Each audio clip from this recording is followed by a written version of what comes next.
Hi guys. So I'm gonna read Sonic the Hedgehog number 125.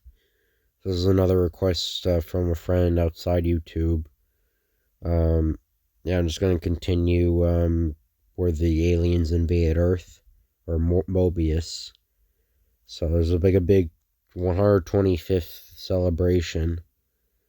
There's like a bunch of like characters. I don't know. Ken Penders probably owns all these characters.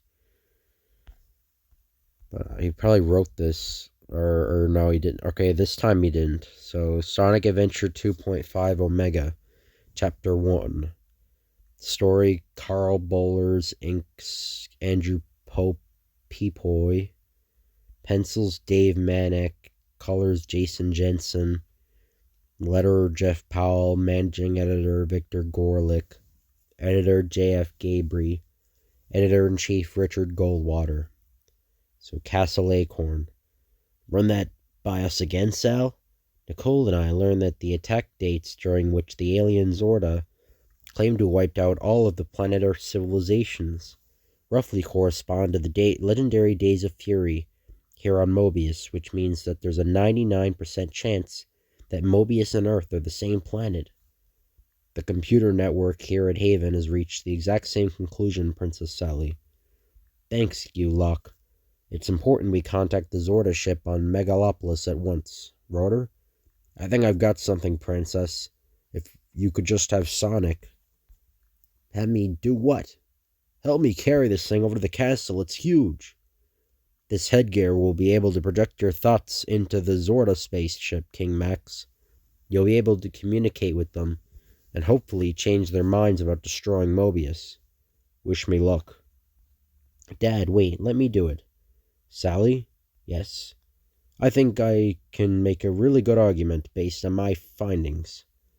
Oh, that was quick. Commander, what is this? I am Princess Sally Acorn. I come in peace to plead with you to spare our world. The humans who were your sworn enemies are no longer the dominant species on the planet. As a matter of fact, my scientific data shows that the gene bombs you once used to wipe out their kind mutated, is the alien saying this, or, mutated, okay, so mutated Earth's lower life forms, giving rise to a new race, my race, Mobo sapien, okay. The Zorda are already aware of the new species. The Zorda scanned you after entering Earth orbit. Scans show that despite a cute furry appearance, your species have a sizable percentage of human DNA. Therefore, the Zorda still intend to destroy this world. No, wait! It's hopeless. They won't listen to reason. They must have a weakness. We must... our... Lousy reception. Max, it's me. Can you hear me? End chapter 1. So that looks like Optimus Prime. That's like a recolored Optimus Prime. They should get sued for that. Anyway, Max, it's me, your number one pal. I think I have a means of beating back these icky aliens. I'm listening, Robotnik. Please allow me to introduce you to Gigabot Pro... Okay. Well, that's a parody. Yeah, well, it is a parody. They shouldn't get... But latest testament to my inventive genius. It stands over 100 feet tall and has enough destructive capability to level an entire mountain. However, my creation is so huge, only Sonic's speed can generate enough energy to power it. How cruel is fate, that my worst enemy should possess the ability to drive my latest, greatest weapon. Boo-hoo, you're making me misty. As much as I hate it, I'm your hog, Robotnik. The Zorda are the greater evil. Not so fast, Sonic. Your services aren't for free. Robotnik must pay a price. Price? What price? Currently, you are the ruler of 99.9% of the planet. I demand that you cede half of your global territories to the Kingdom of Acorn. That's the price. Take it or leave it. Cool way to go, King Max. I Dad, wow. You have no choice. It's do or die. Fine. Bzzz. Elsewhere, in a realm outside time-space, the entity which was once Knuckles the Echidna senses death. So she's like, Moments later, on a higher plane of reality. So this is drawn by, so there's different creators each chapter. Don Best pencils the Rays inks. I don't know the Rays. Okay. Tampa Bay Rays? Is that what they're talking about? No, it can't be. Aurora, I'm back. Knuckles, you are one with the Chaos Force. How can you so casually forsake spiritual enlightenment? I sensed a menace to Mobius, to my folks. My friends, everybody I've ever known. A danger so serious, they may perish without my help. Tell me, can they beat this enemy or not? Please, Aurora, I got to know. You told me we only get one life. Is that true? Well, that was short. End of chapter 2 is short chapter. I don't know. Actually, I don't know if they're like different ones or the same ones. Art Mawini pencils, Nelson Ribeiro inks, Pam Eklund inks. They're pretty disorganized. Fellow Mobians, by now you know of the menace that threatens our world. Sonic has volunteered to go on that mission that will beat back these space invaders. Darn tootin'. The rest of the planet's freedom fighters are on standby should he fail, as are we. And Robotnik actually agreed. Most impressive, Maximilian. Desperation can make us do things we normally wouldn't, Locke. Desperation in this instance, Robotnik's worked in our favor. I see your point. Here on Angel Island, even the most unlikely groups are willing to work together in this moment of crisis. Keep me aware of young Sonic's progress. Will do. Meanwhile, well, I'm off. Be back in time for dinner. Sonic, wait, wherever you go, I go. If you fall in battle, I refuse to be anywhere else, other than by your side. Soon, you made excellent time, Hedgehog. Let's skip the chit-chat, creep. Where's your bot? Right here, rodent. What do you think, Not bad. If you're into that whole giant robo thing, that is. What am I supposed to do anyway? Just strap on those clompers into the pedals in front of you. Once you get going, you'll generate enough power to bring Gigabot Prime online. Well, I guess the rest ain't rocket science. Sonic, you're doing it. It's moving. Commander, observe. The Earthlings are staging an offensive attack against the Zorda. The Zorda must not allow this. Boom. Shrek. Clong. No! Retreat! Retreat! End of chapter 3. So, chapter 4, Ron Lim pencils, Jim and Mash inks. I think the Zorda are feeling a little alienated, Sal. Get it? Oh, Sonic, I could kiss you. Well, follow your heart, darling. What the? My legs! Clank, clank. You didn't think he'd betray you? Fools! The Zorda have been defeated, and I no longer have to stick to my promise. Now that I can use Gigabot Prime to conquer Mobius. You make a fine battery, Sonic, until you'll starve to death, that is. Suddenly, inhabitants of Earth. The Zorda are not so easily thwarted. Behold, the Quantum Dial, greatest of the Zorda weapons. Once its gears have activated, the arm of the dial will proceed to advance, rupturing the space-time continuum. Once it has completed its rotational cycle, the rift will create a black hole to gobble Earth and our entire star system. Good riddance. Why do they hate humans so much? I don't understand. Well, I mean, yeah, well, humans are degenerates, I guess, so some humans are.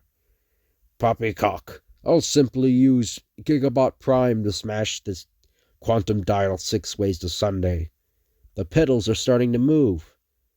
You bet your blue butt cheeks they are hero fueled by nothing short of pure Hedgehog unleaded. Onboard sensors tell me that the dial has landed on Mobius' southern tundra, so mush. Not whole. All right, Zen misplace. The mission is to destroy this weapon. This mission to destroy this weapon terrible. We leave at once, on direct order of the king. Meanwhile, it's not true, Aurora, is it? Some of us do get a second chance at life. I gained that knowledge during my brief time I merged with the Chaos Force. A second chance is possible, if one is worthy. Ah, there! And you are more than that, Knuckles. Then that settles it. I'm going back to Mobius to help in the battle. How do I get there? Knuckles, I beseech you, hear me out. You have a greater purpose, a higher calling within the cosmic design. Don't squander it. If you turn your back on this, the change is irreversible, and your place within the natural order will be forever denied. But my friends will eventually die, no matter what you do. That is the pain of existence. Don't be foolish, or worse yet, selfish. If I save my loved ones, how is that selfish, Aether? I need to get back to Mobius now. The power is within you, but it's impossible to predict how it will be affected once you return. That is a risk I'm willing to take. How can you give up the chance to be cloaked within the very fabric of eternity, to unlock the secrets of the universe? Weren't you ever 16?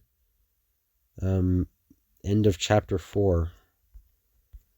Southern Tundra. This quantum dial must possess an automatic defense system around its entire perimeter.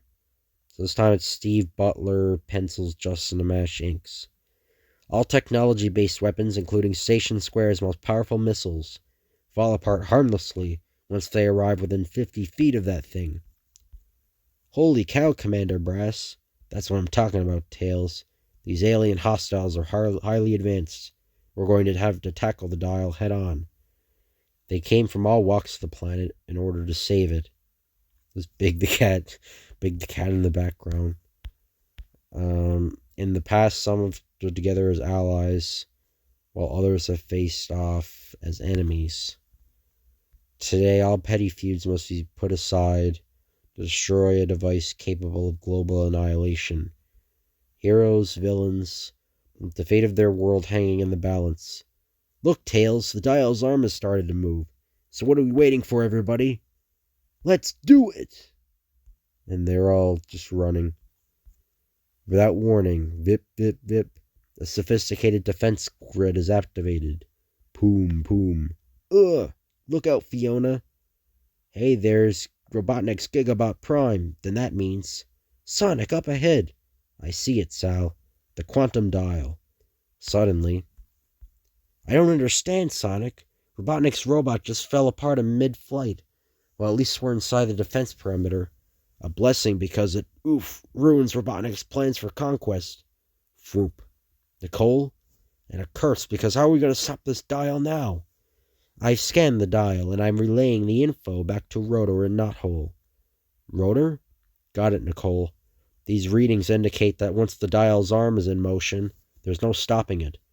If I use my super speed to run counterclockwise to the dial, I can create that force. Oh, and Rotor says if we create a counterforce that causes the arm to reverse, we can destroy its gears. That would be inadvisable. The dial's destruction would cause it to implode. Anything within its immediate vicinity would implode as well. Anything refers to you, Sonic. But everyone else would be safe, right? Perhaps, but we'll have to debate that later. Right now my sensors are detecting a strange energy buildup coming from inside the dial. What is it? A backup defense system to prevent any damage from organic assailants. A destructive quantum wave burst that will incinerate anything within a 100-mile radius. Geez, talk about overkill. How much time do we have before the wave hits? 3.5 seconds. Too late. Here it comes, Sal. Hey! Nothing happened. We're still alive, but how? Were the intrepid couple outside the defense perimeters, they would have known whose power was responsible for halting the deadly wave. Shakao! The laser cannons, they've been destroyed! The green light, all up on my face. What is it? I don't believe it. Knuckles, it's really you, isn't it? Always was a sucker for the apocalyptic end of the world doomsday type scenario, Julie Sue. Yeah, I know Ken Penders owns that character, and he drew her like really horrifically. I've seen a drawing and it looks really bad. No time for tearful reunions now, though. Sonic's mind was open to me as I returned to this plane, and he's going to need a hand if we're going to survive this. Let's, Knuckles? Hey, handsome, you okay? No, my powers, they're gone. That's what a Thayer meant. It's all up to the Hedgehog. Good luck, Sonic, and goodbye. End of chapter 5. Sonic, J. Axer pencils, Connor Thomas inks. The quantum wave has dissipated, Sonic. But the dial is still active, Sal. I'll have to go through my plan. Sweetie, you can't. You heard what Nicole said. You'll die. I know, but if I don't, we'll all die, darling. Why did we waste so much time before admitting we know deep down inside? I love you, Sonic the Hedgehog. And I love you too. Sally Acorn. Always have, always will. He doesn't look back. If he did, he might change his mind. So the mad dash begins, racing against alien forces too difficult to comprehend.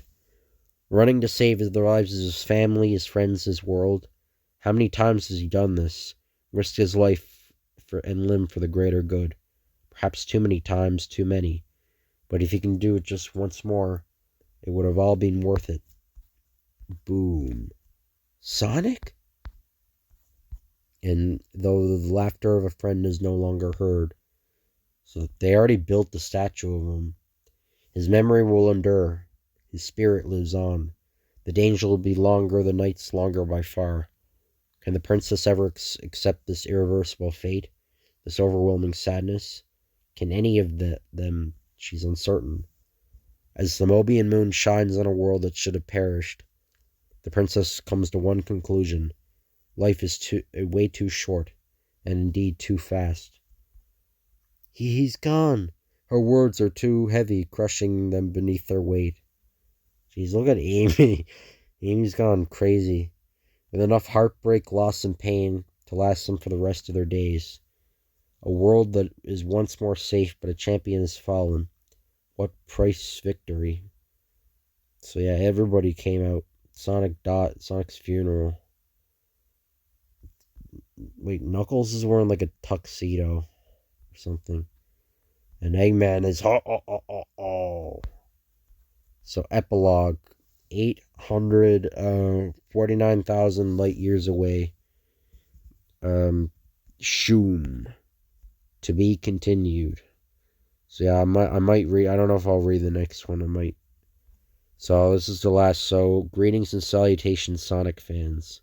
My name is Justin Gabriel, and I welcome you to the 10th anniversary issue of Sonic the Hedgehog comic. The last 10 years have been one wild ride for the blue blur in his comic book form. We hope the next 10 years will be even more exciting, so to keep reading as Sonic's wildest adventures have yet to be chronicled. I'd like to take this opportunity to thank the fans that have been supporting this book all these years. In the end, we could not have done it without you. I'd also like to thank the writers and artists that have brought these stories to life month after month for the last decade, as well as our publishers Michael Celebricate and Richard Goldwater, managing editor Victor Gorlick, and the staff at Archie Comics. I guess Ken Penders was like kicked out or something at this point. I'd like to also thank the staff at Sega, specifically their licensing reps Robert Leifler and Takuma Hattori at Archie, for their constant assistance. Above all, I wish to thank no other than the creators of every single Sonic game ever made, Yuji Naka and his Sonic team. Without them, this comic is based on would simply not exist. Arigata Nakasan.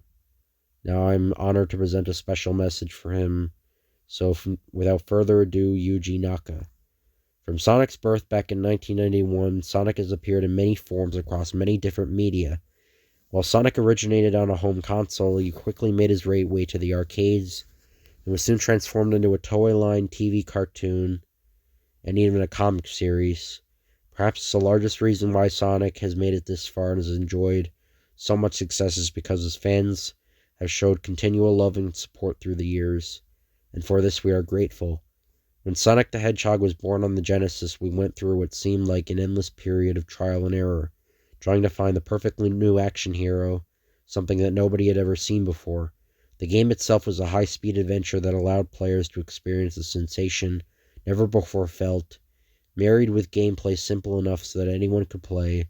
The final element of the game was the hero, a hero which represented righteousness and freedom, yet exuded a sense of cool. And while Sonic was a character that was vastly different from the norm at the time, people around the world accepted him, and at that moment we knew that this was the new stance of challenging the accepted norm was absolutely appropriate for Sonic himself as a character. Perhaps one could say that this is the new stance changed Sonic's very destiny. And now 12 years has passed since those humble beginnings, and we are standing on the brink of what we'd like to celebrate as a Sonic year. It is a year in which we would like to express our thanks to their fans who have supported us after all these long years, as well as a chance to introduce Sonic to our future fans. So to that purpose, we decided to release. So this Sonic Mega Collection was just released. I used to play that when I was a kid. Sonic Adventure DX for the GameCube, so that was the most recent console back then, 2003. So that was 20 years ago. We wanted people who have yet to experience the rich history of the Sonic series to be able to understand the heritage and keep the history alive and untarnished. In addition, we have brought to the market a cellular phone game, as well as Sonic Advance 2 for the Game Boy Advances. In fact, we are currently considering our options to bring the Sonic to Nokia's N-Gage.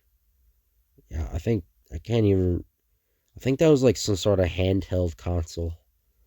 Furthermore, we plan to take Sonic's evolution to the next level with the next Sonic action game that is currently in development. Is that Sonic Heroes? Or Sonic 06?